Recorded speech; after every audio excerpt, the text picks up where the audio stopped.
Hello friends, आज हम discuss करेंगे एनिमल फिजियोलॉजी के अंतर्गत जो सिस्टम फिजियोलॉजी एनिमल है, इसमें रेस्पिरेटरी सिस्टम के बारे में। यूनिट 7 नेट सेट का टॉपिक है। ये जो है, अगर आप नेट सेट की प्रिपरेशन कर रहे हैं तो उसके लिए बहुत ही ज़्यादा महत्वपूर्ण टॉपिक है।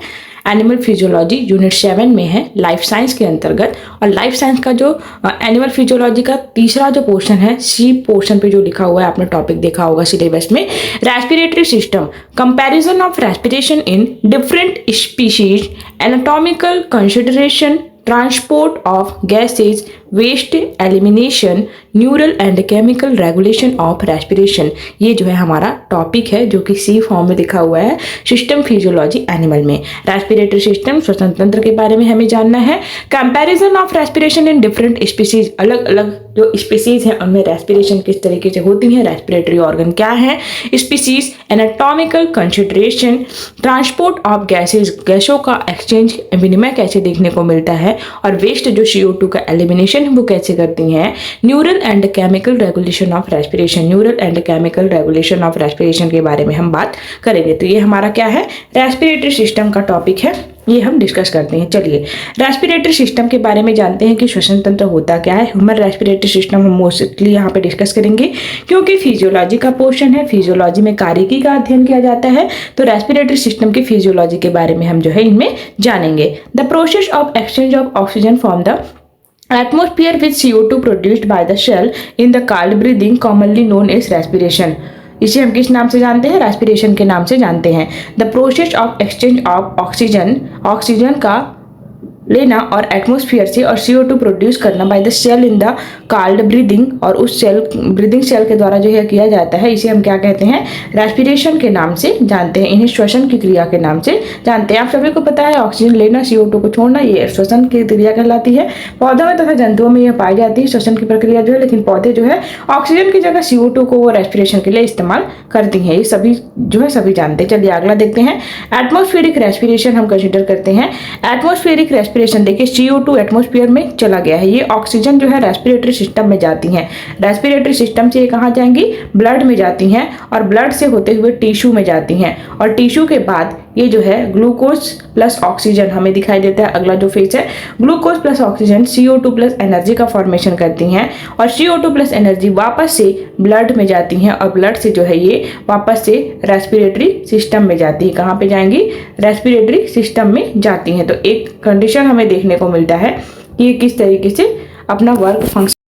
आप सभी जो ध्यान में रखिएगा कि ऑक्सीजन जो है रेस्पिरेटरी सिस्टम से होते हुए ब्लड, ब्लड से होते हुए टिश्यू, टिश्यू से होते हुए ग्लूकोज प्लस ऑक्सीजन का फॉर्मेशन, ग्लूकोज प्लस ऑक्सीजन से CO2 प्लस एनर्जी का फॉर्मेशन, देन वापस से ब्लड में जाती हैं, और ब्लड से रेस्पिरेटरी सिस्टम में जाती हैं, और इस रेस्पिरेटरी सिस्टम से वापस पे CO2 जो है एक्सचेंज के थ्रू बाहर कर दिया जाता है। ये हमें देखने को मिलता है।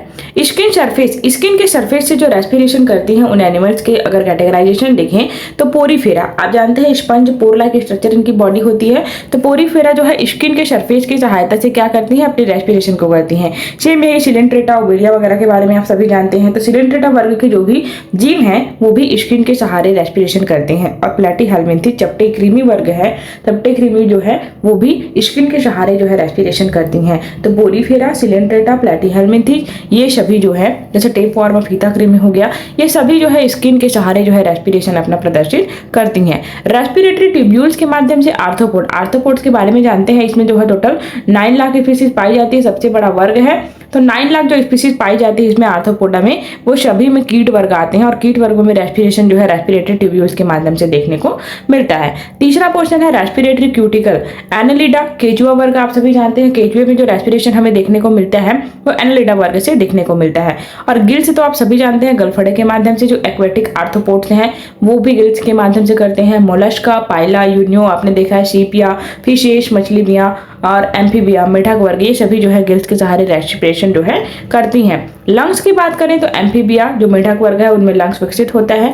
रेप्टाइल, एविज और मैमल्स, ये सभी में जो है लंग्स पाया जाता है, तो ये सभी जो है लंग्स के सहारे रेस्पिरेशन करती हैं। Respiratory involve in the step, respiratory involve the following step, respiratory जो है कौन कौन से चरणों से होकर गुजरती है, इसका डिस्कशन हम देखते हैं। ब्रीदिंग और pulmonary ventilation by which the atmosphere air is drawn in the CO2 rich.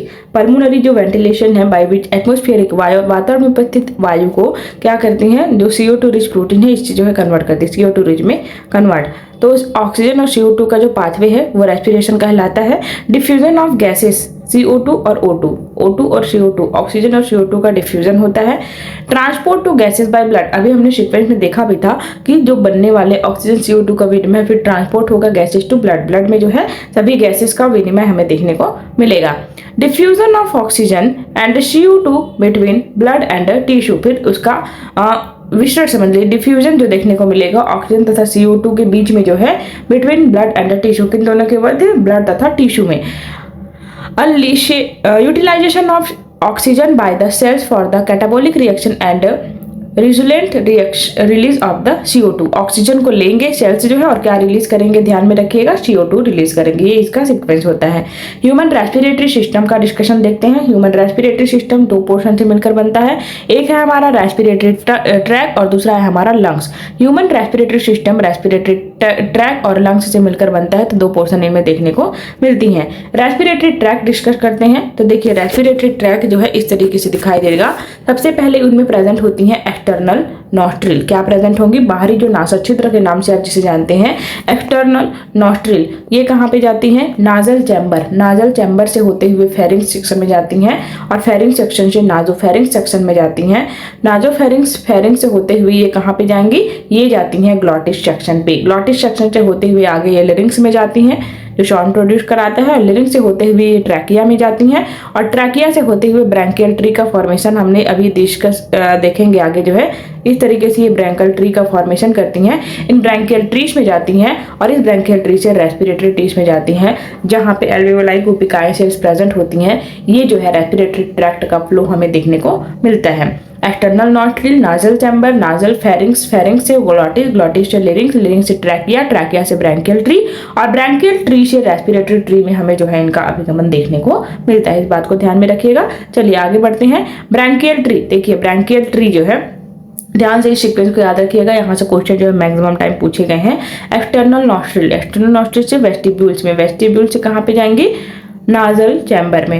External nostril जो बाहर नासा छिद्र है वहां से वेस्टिब्यूल्स में जाती हैं, वेस्टिब्यूल से नाजल चैम्बर में जाती हैं, नाजल चैम्बर से इंटरनल नार्स में जाती हैं, इंटरनल नार्स से होते हुए नाजोफेरिंक्स में जाती हैं। कहाँ पे जाती हैं, इंटरनल नार्स से नाजोफेरिंक्स। देखिए याद रखिए internal, external nostril, vestibule, nasal chamber, external nares और नाजोफेरिंक्स। फिर नीचे की तरफ जाने पर ये जो है फेरिंक्स सेक्शन बनाती हैं और लिरिंग्स में जाती हैं। फेरिंक्स में जाते हुए लिरिंग्स से ट्रैकिया, ट्रैकिया से फिर ब्रोंकाई सेक्शन शुरू होता है। देखिए अभी तक जो भी सेक्शन हमने देखा ये सभी कंडक्टिंग जोन का पार्ट था। कौन सा, कंडक्टिंग जोन, जो कि कंडक्ट कराती हैं। अब आगे जाने पर देखिए ब्रैंकियल ट्री जो हमें मिलेगा, ब्रैंकियल में सारे ब्रैंकियस वाले पार्ट होते हैं। तो ब्रैंकियल प्राइमरी ब्रोंकाई, सबसे पहले कौन सा है, प्राइमरी, और दूसरे नंबर पर सेकेंडरी ब्रोंकाई। कुछ भी याद रखने जैसा नहीं है, टर्टरी, क्योंकि आगे जाके ये डिवाइडेड होकर तीन तीन पोर्शन में बढ़ जाती है, प्राइमरी, सेकेंडरी और सेकेंडरी से और बटा तो ये टर्टरी, ऐसे जो है बढ़ जाती हैं और इसमें जो है ब्रैंकियल ट्रीज लगी हुई होती हैं। तो टर्टरी टर्मिनल ब्रोंकियोल्स में जाएंगी, फिर रेस्पिरेटरी ब्रैंकियोल्स में जाती हैं। ये सभी क्या कहलाती हैं, ब्रैंकियल ट्री कहलाती हैं। अब नीचे आने पर रेस्पिरेटरी ट्री मिलेगा जहाँ पे एक्सचेंज जोन है जो गैसों का विनिमय कराती हैं, रेस्पिरेटरी ट्री वाला जोन। इस ट्री वाले जोन में रेस्पिरेटरी ब्रैंकियोल होगा, रेस्पिरेटरी ब्रैंकियोल से एल्वियोलर डक्ट में जाएंगी, एल्वियोलर डक्ट से एट्रिया में जाएंगी और एट्रिया से होते हुए एल्वियोलर शैक में जाती हैं, एल्वियोलर शैक से एल्वियोलाई में जाती हैं। यदि ये सीक्वेंस जो है हमें देखने को मिलता है, ध्यान में रखिएगा ये सीक्वेंस बहुत ही महत्वपूर्ण है। आपके लिए एक बार और रिवाइज करते हैं।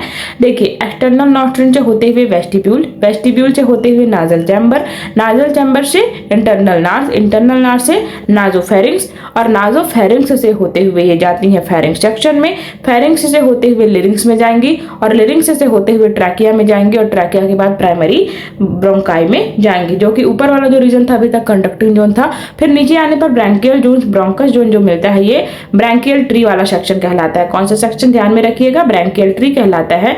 इनमें प्राइमरी ब्रोंकाई, सेकेंडरी और टर्टरी, तीन प्रकार प्रकार के ब्रोंकाई जो कि टर्मिनल ब्रैंक्यूल्स में जाती हैं और यहाँ से रेस्पिरेटरी ब्रैंक्यूल्स में जाती हैं और रेस्पिरेटरी ब्रैंक्यूल से होते हुए नीचे की तरफ रेस्पिरेटरी ट्री हमें दिखाई देगा। इस रेस्पिरेटरी ट्री में एक्सचेंज जोन में जाती हैं और यहाँ जो है एल्वियोलर डक्ट, एट्रिया, एल्वियोलर शैक और एल्वियोलर शैक से होते हुए एल्वियोलाई में इनका जो है ट्रांसफर देखने को मिलेगा, ये हमें देखने को मिलेगा।